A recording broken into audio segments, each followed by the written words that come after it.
Olá, sejam bem-vindos a mais um episódio do Pode Se Cuidar, o seu podcast semanal sobre enfermagem e saúde. Eu sou Ana Marielle, enfermeira, mestre em Biologia Molecular e Celular e pesquisadora, e no episódio de hoje iremos abordar os principais distúrbios da tireoide, o hipotireoidismo e o hipertireoidismo.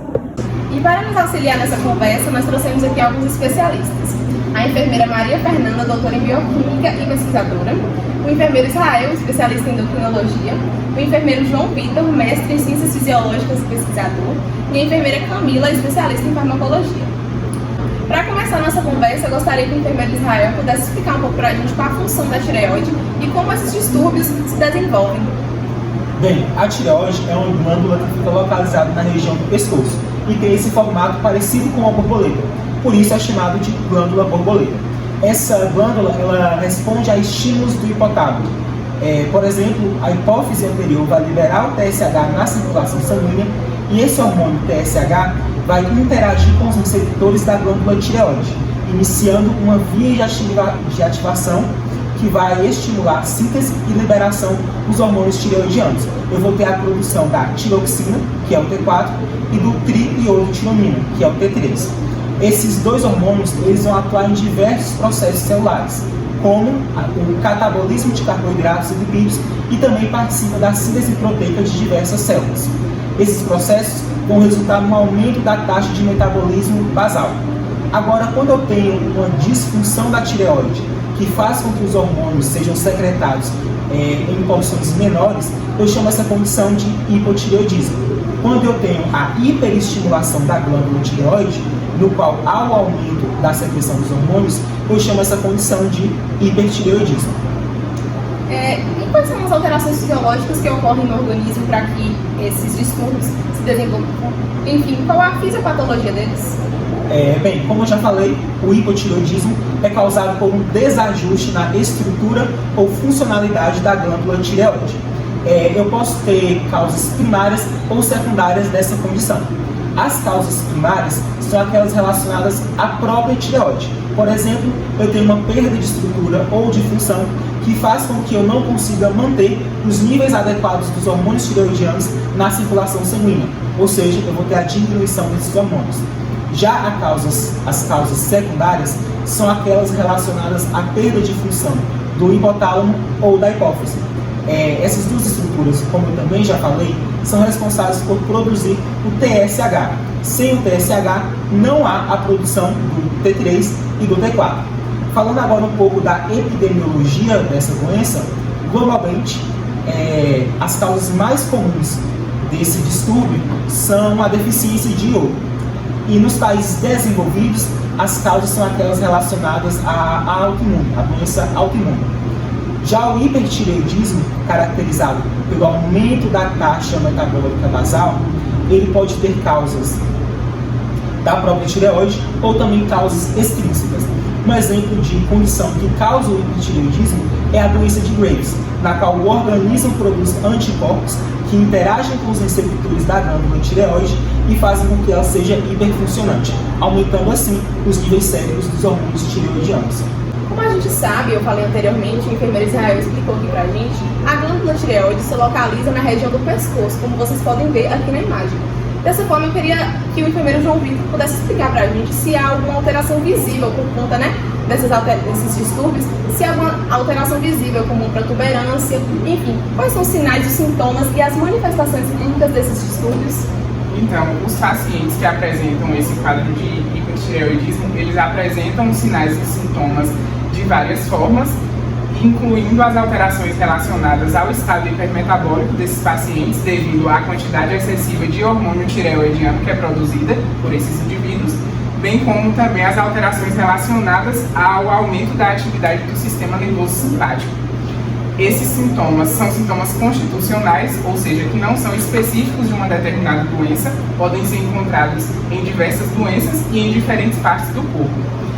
Além disso, observa-se nesses pacientes com hipertireoidismo sintomas como a presença de uma pele macia, quente e enrubescida, que é aquela pele mais vermelha, mais corada do que o normal, além de serem pacientes intolerantes ao calor e que produzem uma sudorese excessiva, produzem mais suor do que o normal. Então, devido a esse aumento das atividades do sistema nervoso simpático e ao estado hipermetabólico do paciente, eles sofrem uma perda ponderal de peso, mesmo que haja um aumento do apetite. Além disso, também vai ser possível observar sintomas no trato gastrointestinal desses pacientes, como a hipermotilidade, uma má absorção e diarreia, e também pode-se observar sintomas no sistema cardíaco, onde vai haver a presença de palpitações e taquicardia, que são bastante comuns, bem como também em pacientes idosos, eles vão estar propensos a desenvolver uma insuficiência cardíaca congênita se já tiver alguma doença cardíaca pré-existente. Já em relação à clínica neuromuscular dos pacientes que apresentam hipotireoidismo, ela está associada ao tremor, ao nervosismo e à irritabilidade desses pacientes, e 50% das pessoas que possuem essa condição vão apresentar um quadro de fraqueza muscular proximal, ou seja, elas não vão ter a força suficiente nos seus membros superiores, no tronco, ou seja, não vão conseguir suportar muito peso. E esse quadro é conhecido como miopatia tireoidiana.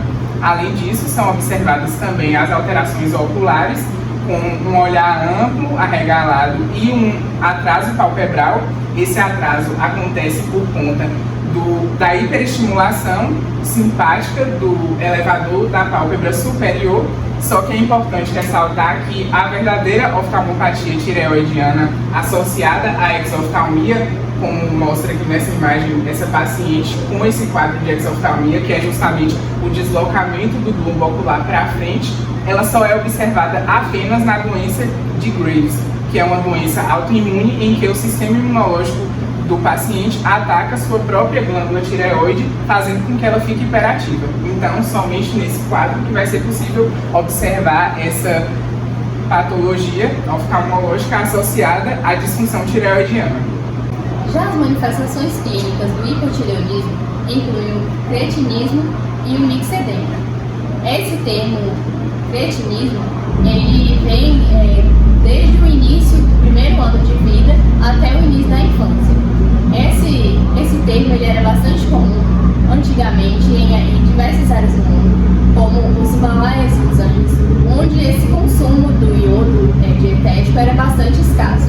Atualmente, hoje na nossa sociedade, nós não temos mais esse problema tão frequente devido à ingestão e à implementação do iodo na nossa alimentação cotidiana. Um exemplo disso é o sal iodado que consumimos na nossa alimentação, no nosso almoço, no nosso dia a dia.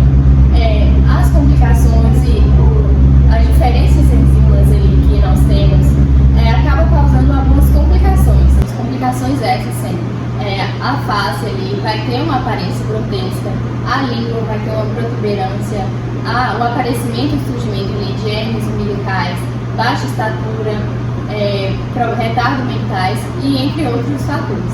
Esse retardo mental ele tem muita influência na gestação, onde o feto ele vai ser influenciado porque esse crescimento ele vai atravessar a placenta. Antes do desenvolvimento da glândula tireoide fetal, esse retardo mental será grave.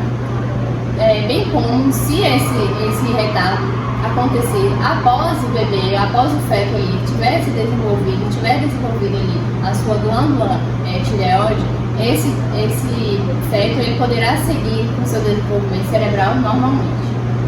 Então, nesses pacientes, como crianças mais velhas e adultos que forem acometidos pelo hipotireoidismo, vai apresentar como sinais e sintomas o aparecimento do mixedema, que é um edema só que mais endurecido e que torna o aspecto da pele mais opaco. Esse mixedema, também chamado de doença de Gu, foi associado pela primeira vez a uma disfunção tireoidiana no século XIX por meio de um estudo feito pelo médico inglês William Gu, e é por isso que se dá o nome de doença de Gu também para esse mixedema. E ele publicou esse estudo em um artigo que abordava o desenvolvimento do estado cretinoide em pacientes adultos. Esse estado cretinoide é justamente um quadro de perturbação mental grave em decorrência do hipotireoidismo. Então, como nesse estudo ele abordava sobre o hipotireoidismo, ele conseguiu fazer essa relação entre essa condição e o aparecimento do mixedema. Então, os pacientes que têm a presença desse mixedema vão desenvolver um quadro de apatia generalizada, ou seja, vão ser aquelas pessoas que não demonstram muito interesse pelos aspectos que acontecem em suas vidas, não vão responder bem aos estímulos tanto bons quanto ruins, e é isso que vai ocorrer. Além disso, também observa-se um quadro de lentidão mental, em que nos estágios iniciais da doença pode simular a depressão. Além disso, esses sintomas também vão interferir na atividade intestinal, que ela vai estar diminuída, o que irá resultar numa constipação. E além disso, também nos pacientes idosos vai ser comum o surgimento de derrames pericárdicos, e em pacientes que tiverem no estágio terminal dessa doença, irá ocorrer o aumento do coração, o que vai resultar em insuficiência cardíaca. Bom, já pegando o gancho da sua consideração, uma característica clínica muito interessante sobre esses distúrbios é que o Covid-19 ele pode causar alterações no sistema endócrino, porque ele pode causar alterações, né, nos níveis de T3 e TSH. Porque o coronavírus, né, o SARS-CoV-2, ele tem uma afinidade muito grande pela ECA, que é a enzima conversora de angiotensina 2. E essa enzima está presente na glândula tireoide. Então, esse SARS-CoV-2 pode se alojar ali nessa parte do corpo, ou seja, nessa glândula, né? Fazendo com que, se a pessoa já tem essas doenças, né? O hiper e o hipotireoidismo, o Covid pode agravar essas doenças e vice-versa, né? Se a pessoa já tem o Covid, essas doenças tireoidianas podem piorar o prognóstico do Covid-19. Bom, já que estamos falando desses hormônios T3, T4, TSH, eu gostaria de saber sobre o diagnóstico. Afinal, a dosagem desses hormônios que dá o diagnóstico dessas doenças, eu gostaria que a enfermeira Camila pudesse explicar um pouco pra gente sobre esse diagnóstico. Afinal, como é feito o diagnóstico dessas doenças? Então, o primeiro passo que a gente vem na base do exame físico. Na base do exame físico, onde temos identificar o aumento na pressão arterial e na frequência cardíaca. A partir disso, damos o primeiro passo, que é o exame de TSH. Em casos raros, a tireoide ela sendo imperativa, vamos aliar o TSH, ela será normal ou alta. Então, para a gente ter um TSH no nível correto, vamos fazer uma dosagem de hormônio que é estimulante da tireoide e nisso dá um nível correto. Então, como ela é imperativa, o T3 e o T4 ele será altos. Em caso de dúvidas do médico, né, ele manda fazer um exame de imagem, aonde a gente vai estar observando se realmente ela é imperativa, né? Ela está imperativa. E nesse caso, se ela estiver imperativa, a gente ali vai olhar se realmente está gerando muito hormônio na tireoide. Como foi dito por Camila, ela falou sobre o hipertireoidismo e eu irei falar um pouquinho sobre o hipotireoidismo, que não é muito diferente, já que é utilizado também o exame laboratorial do TSH. Mas, como Camila disse, o TSH no hipertireoidismo ele vai estar diminuído, porém aqui no hipotireoidismo ele vai estar aumentado, devido à perda e à escassez do hormônio presente. Bom, já falamos aqui da função da tireoide, das manifestações clínicas, da fisiopatologia, do diagnóstico e, afinal, qual o tratamento para essas doenças tireoidianas? Eu gostaria que a enfermeira Camila pudesse dar continuidade, porque a gente sabe que em casos mais graves, há a retirada total ou parcial da glândula tireoide. Mas em casos menos graves, como é que é feito o tratamento? É farmacológico? Você que é especialista em farmacologia? Se tem tratamento sim por medicamentos, né? Então, um dos tratamentos também consiste na reposição de hormônio com levotiroxina sódica, com doses pequenas de hormônio, porque se a gente colocar doses altas, pode ser que o efeito causa coisas maiores, graves, né? E as doses aumentam gradualmente até os níveis de TSH do sangue do paciente estiver normal. Temos outro tratamento também, que é o iodo, né? O iodo ele vai ser indicado mais para pessoas que precisam, pacientes que precisam rapidamente daquele tratamento. Ele serve mais para pessoas que vão fazer a retirada ou de 50% ou de 100% da tireoide. Já no tratamento do hipertireoidismo, vai depender da causa. Eu posso, por exemplo, iniciar um tratamento medicamentoso ou fazer a remoção parcial ou total da tireoide.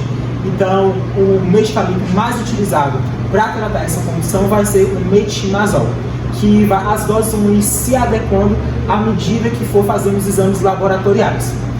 Já a remoção da tireoide vai ser indicada pelos adolescentes ou crianças que possuem a doença de Graves, ou aquelas pessoas que têm reações alérgicas ou efeitos colaterais muito graves. Aí, nesses casos, eu também recomendo a remoção cirúrgica da tireoide. Finalizamos por aqui. Essas foram as nossas considerações do episódio de hoje. Desde já agradecemos o convite, por vocês terem aceitado o nosso convite. E desde já faço outro convite para que vocês possam vir aqui outras vezes participar de outras conversas. E a vocês, telespectadores, que ficaram conosco até o fim desse programa, muito obrigada. Até o próximo podcast. Se cuidem!